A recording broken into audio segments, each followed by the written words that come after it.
Naannoo Amaaraatti qondaaltonni mootummaa fi qaamoleen nageenyaa 30 ol hidhaman ajjeefamuun himame.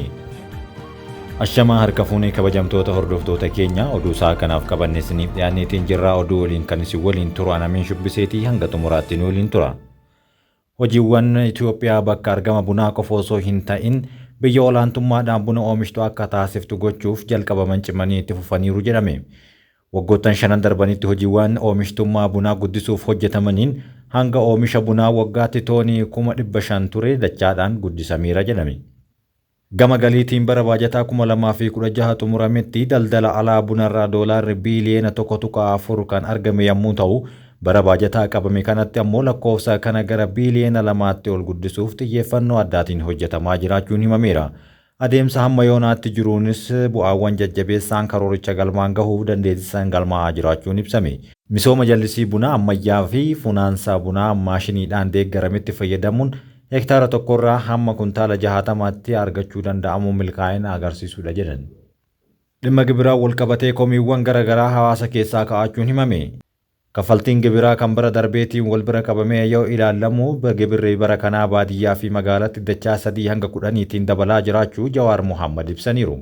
Xiinxalaa siyaasaa Jawaar Mohammad fuula Feesbuukii isaanii irratti akka katabanitti Itoophiyaas ta'e biyya biraatti gibirri al tokkotti dachaa hammanaatiin dabalamuu waan beekamu miti jedhan. Kaffaltiin kun gibira idileetiin dabalatees kaffaltii maqaa inshuraansii, hirmaannaa, ispoortii, milishaa fi kan kana fakkaataniin guuramaa jiraachuu himaniiru. Kaffaltiin tajaajila mootummaa kan akka hayyama daldalaa haaromsuus dachaa hedduun dabaluun dubbatameera. Uummanni kaffaltiilee seeraan hin tumamne kaffalaa jiraachuu himanii namoonni gibira kaffaluuf gara waajjiraa yommuu deeman hamma dursee itti himameen alatti maqaa adda addaatiin kaffaltii dabalataa kaffalaa jiraachuu himaniiru. Kana malees warri gibira fuudhu mallaqa hanga kaffalamee gaditti nagahee muraa jiraachuus himameera. Gibira kaffaluun dirqama lammiilee maraa ta'uu himanii hammi gibiraa yeroodhaa gara yerootti dabaluunis waanuma eeggamu ta'uu dubbatanii garuu ammoo mootummaan gibira kan sassaabu akkaataa labsii dursee bahee irratti hundaa'uu qaba jedhan. Gibira dabaluu yoo barbaachise labsiin lafa jiru haaraadhaan bakka buufamu jijjiiramni godhames dursee uummatatti himame ergasii booda gibirri sassaabamuu ni danda'ama jedhan. Akka fakkeenyaatti labsiin itti fayyadama lafa Oromiyaa bara darbe 2016 bahe osoo hin jijjiiramin kan bara biraa osoo hin buufamin daballeen gibiraa kaffalamaa dhufeera jedhan. Sirni gibira fooyyessuu yoo taasifame bifa sadarkaa federaalaa yookaan naannootti wal ta'an raawwatamuu osoo qabu qondaalli gandaa kamiyyuu haala itti fakkaateen uummata irratti gibira dabaluun dhimma seera dhabummaa babal'isuudha jedhan. Gibirri yommuu dabalamu dandeettii kaffaltii lammiilee hubannaa keessa kan galche ta'uu akka qabu kaasanii yeroon dinagdee biyyattii galiin lammiilee saffisaan guddachaa jirutti gibira dabaluu waanuma jiru jedhan. Faallaa sanaa yeroo qaala'insi jireenyaa humna lammiileetii olitti dabale kanatti gibira dachaa hedduun dabaluun ummaticha miidhaa hamaaf waan saaxiluuf xiyyeeffannoo keessa galuu akka qabus dhaamaniiru.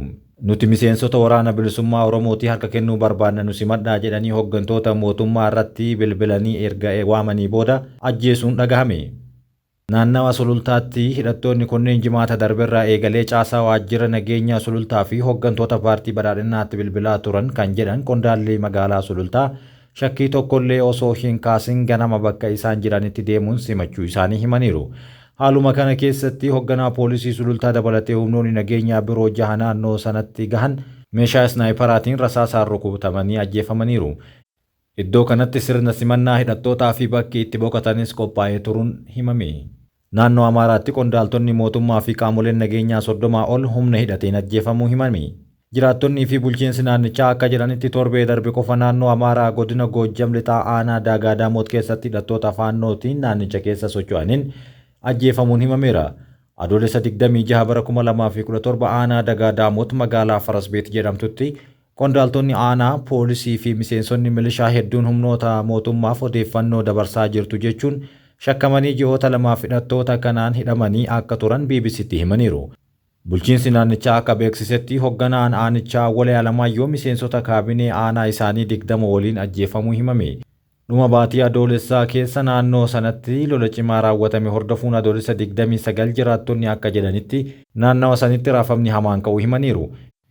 Yeroo sanatti hooggantichaa fi dubartoota 9 dabalatee namoonni 115 hidhattoota faannootiin to'annoo jala ooluu isaanii ibsameera. Hidhattoota namoota muraasa hidhanii gadi lakkisuu fi namoonni 57 achi buuteen isaanii hanga ammaatti hin beekamne. Jiraattonni 3 fi namni ijaan arge BBC'tti akka himanitti hooggantoonni naannoo sanaa to'annoo hidhattoota jala turan gara bulchiinsa magaalaa Farasbeet Mikaa'el jedhamutti geeffamaniiru jedhan. Hoogganaan nagaa fi nageenya zoonii kanaa Atoo Mulugeetaan akka jedhanitti hooggantoonni siyaasaa fi miseensonni caasaa nageenyaa 37 ji'a lamaaf hidhamanii mallaqa akka kafalan taasifamaniiru.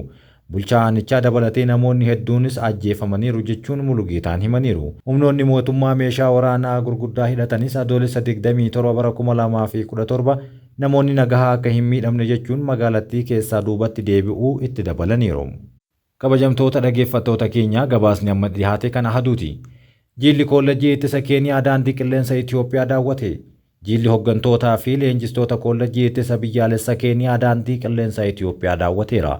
Ministeerri Deetaan Ministeera Geejjibaa fi Loojistiksii Obbo Bar'oo Hasan tajaajilootaa fi bu'uuraalee misoomaa daandii qilleensichaa daawwachiisaniiru. Bu'uuraaleen misoomaa daandii qilleensaa babal'isuun teekinooloojiiwwan damichaa hojiirra ooluun tajaajiloota kennaman sadarkaa caaluu irratti ga'uuf hojiilee hojjetaman bu'a qabeessa ta'uu ibsaniiru.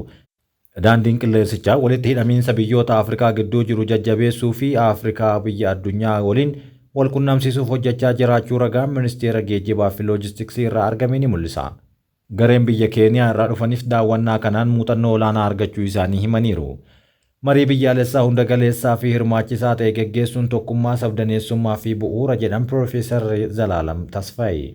Waliigalteen biyyaalessaa fudhatamummaa mootummaa cimsuu kan danda'u qaamota hundaa keessumattuu paartilee siyaasaa mufatan hunda hammachuun yaada furmaata keessoo fi muuxannoo biyyoota biroo irraa argamuun deeggaramuun nagaa guddinaa fi tokkummaa sabdaneessummaa mirkaneessuun barbaachisaadha jedhan.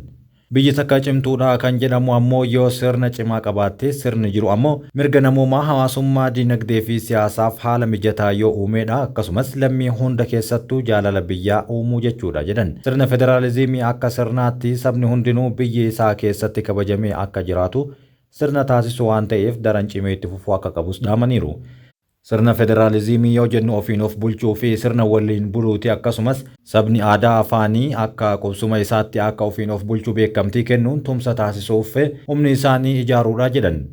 Bulchiinsa mootummaa giddugaleessaa keessatti hirmaannaa madaalawaa akka qaban taasisuunis murteessaadha. Haala qabatama Itoophiyaan keessa jirtu yoo xiinxalina sirni federaalizimii akka lafa qabatuuf hojiin hojjetame hedduudha.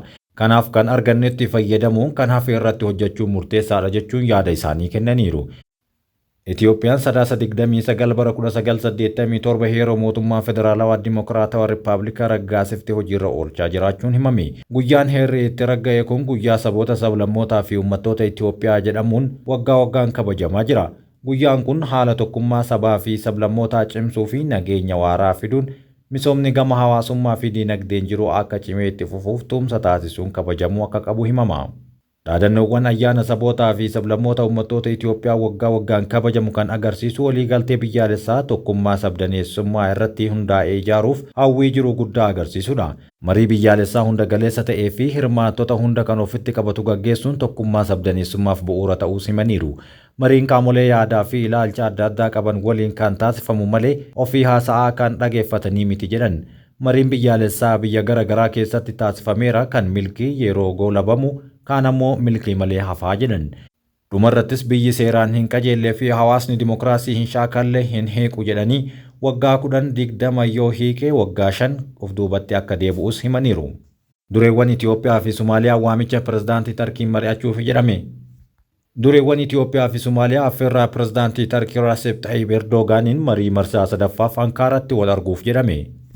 Mariidhuma kanaaf pirezidaantiin Somaaliyaa Hassan Sheikh Mohaammed gara Tarkii imaluun miidiyaa mootummaa Somaaliyaa gabaaseera. Gama Itoophiyaatti ammatti wanti mirkanaa'ee jiraachuu baatus muummichi ministeera Abiy Ahmed yoo hirmaannaa marii jalqabaa sadarkaa duree biyyoota taasifame ta'uuf deema jedhama. Itoophiyaa fi Somaaliyaan erga muddama seenanii waggaa guutuuf yoo ta'u muddama kana furuuf carraaqqiiwwan irra deddeebiin kana dura taasifaman baay'ee hin milkoofne. Kana dura marii marsaa lamaan Tarkiin qopheessite irratti kanneen hirmaatan ministeerota dhimma alaa biyyoota lamaaniiti. Dhimma kana irratti gama Itoophiyaatiin qondaaltonni Itoophiyaa akkasumas ministeerri dhimma alaa Tarkii akka yaada kennan gaafatamanis hatattamaan deebii hin kennine. Finciltoota Alqaayidaa waliin hidhata qaban loluuf loltoota kumaatamaan lakkaa'aman Somaaliyaa keessaa kan qabdu Itoophiyaan waliigaltee ulaa galaanaa wal qabatee Somaaliyaa waliin muddama seenteerti. Waliigalteen bulchiinsa Somaalilaand akka qaama isheetti Soomaaliyaan ilaaltu waliin taasifame naannichatti dhibdee uumeera. Somaalilaand bara 1991 walabummaa ishee erga labsattee booda ofiin of bulchuu fi hanga tokko nagaaf tasgabbii qabaattullee beekamtii idil-addunyaa argachuuf rakkachaa jirti. Mootummaan Soomaaliyaa kan Moqaadishoo buufate walabummaa Somaalilaand jabeessee kan mormudha. Walitti bu'iinsa kana hordofee Soomaaliyaan waraanni Itoophiyaa Al-Shabaab loluuf Soomaaliyaatti ergite akka bahu gaafattee turuun ni yaadatama. Bakka sana immoo loltoonni Masrii ergama deeggarsaa fi tasgabbii gamtaa Afrikaa haaraa jalatti bakka buufamuu malu akka gabaasonni Reuters fi BBC jedhanitti. Itoophiyaa fi Masriin kan waggootaaf ijaarsa hidha Abbayyaa irratti wal dhabaa turan, Eertiriyaanis gara Soomaaliyaa goruun Masrii waliin tumsa ijaarrataniiru. Biyyi Itoophiyaa fi Masrii waliin hariiroo qabdu Tarkiin ammoo wal dhabdee kana furuuf mariin marsaa lammaffaan geggeessaniiru. Gama Itoophiyaatiin marsaan sadaffaa sana ilaalchisee ammatti wanti ibsame garuu jiraachuu baatus biyyoonni Afrikaa bahaa Keeniyaa fi Ugaandaan araarri akka bu'uuf yaalii taasisaa jiraachuun ibsameera. Carraaqqii Keeniyaa fi Ugaandaa Itoophiyaan akka simattu dhihoo gabaafamuun ni yaadatama. Ameerikaan qabeenya Raashiyaa irraa dhaalame Yukureeniif doolaara biiliyoona 20 kennite. Ameerikaan Yukureeniif doolaara biiliyoona 20 kennite. Mallaqni kunis qabeenya Raashiyaa irraa dhaalame jechuun ifatti himaniiru. Deeggarsi dinagdee kun mallaqa waliigalaa biyyoota G7 jedhamaniin doolaara biiliyoona 50 Yukureeniif kennuuf waxabajjii darbe waliigaltee irra gahame keessaa isa tokkooti. Maddi deeggarsa qabeenya dhaalamee ta'uun uummata gibira kaffalurraa Raashiyaan gatii waraanaa seeraan alaa akka kaffaltu godha jedhan ministeerri mallaqaa Ameerikaa Jaanet Yeelen. Oduun kun Baayiden pirezidaantii haaraa filataman Doonaald Tiraamp bakka buufamuuf torbaanitti yeroo hafanitti dhagahameera. Tiraamp akkuma waajjira seenaniin waraana Yukureen akka dhaaban garuu kanaan dura himuun isaanii waan yaadatamu.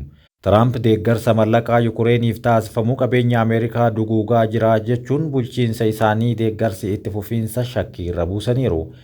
Ministeerri mallaqaa doolaara biiliyoona 20 ta'u gara baankii addunyaatti dabarsuun himameera. Haala kanaan Yukureen achii baasuun garuu fayyadamuu akka dandeettu dubbataniiru. Bulchiinsi Baayiden walakkaa mallaqa kanaa waraanaaf akka ta'u barbaadus koongireesiin ragga'uu akka qabu garuu maddoota isaanii ibsuudhaan Reuters gabaaseetiin jira. Waraana Yukureen deeggaruuf manni maree bakka bu'oota uummataa ebla darbee raggaasisuun dura sababa wal dhibdee siyaasaatiin harkifamaa turuun isaanii dubbatameera. Doolaarri biiliyoona 20 biyyattiin kennitu jalqaba deeggarsa murteessaa ta'eeti. Kanaanis weerara irraa akka of ittistuuf jedhan Yeelen ibsa kibxata darbee miidiyaaleef kennaniin. Raashiyaan erga Yukureen bara 2022tti weerarteen qabeenyi jalaa dhaalame doolaara biiliyoona 325 ta'uu akka hojiirra ooluu danda'u irratti Ameerikaan gamtaa Awurooppaa dabalatee marii taasisaa turaniiru. Onkololeessa darbe biyyoota G7 jedhan dhala qabeenya dhaalameerraa argamu waggaatti doolaara biiliyoona 3 fayyadamuuf walii galaniiru. Gamtaan Awurooppaas haala wal fakkaataa yuuroo biiliyoona 18 faayidaarra akka oolchu himeera. Doolaarri biiliyoona 50 tajaajila hatattamaa hospitaalaa akkasumas bu'uuraalee tajaajiloota biroo of eeguuf Yukureen keessatti waaressuuf oola jedhan Yeelen. Mallaqni kun humnootii pirezidaantii Zeleniskii deeggaranirraa turan yeroo murteessaa bahuuf jedhamanitti argame. Moskoon baha Yukureen deebistee qabachaa kan jirtu yommuu ta'u, Raashiyaan Kursik lafa humnoonni Yukureen haleellaa bananitti akkasumas qabatteerti. Kabajamtoota hordoftoota Qaroo Miidiyaa oduu fi odeeffannoowwan keenya isin biraan gahaatiin kan turre hangammaatti kan dhaggeeffattanidha. Waan nu dhaggeeffattaniif galatoomaa.